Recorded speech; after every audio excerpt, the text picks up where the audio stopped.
যা আছে মোর সব নিয়ে যাও, ঈমান আমার নিও না।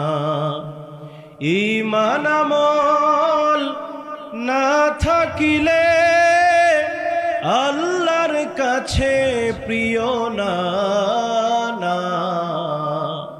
যা আছে মোর সব নিয়ে যাও, ঈমান আমার নিও না।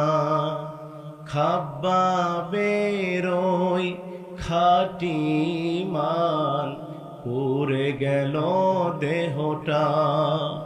খাব্বাবের ওই খাঁটি ঈমান পুড়ে গেল দেহটা। সেই ঈমানটা রক্ষা করতে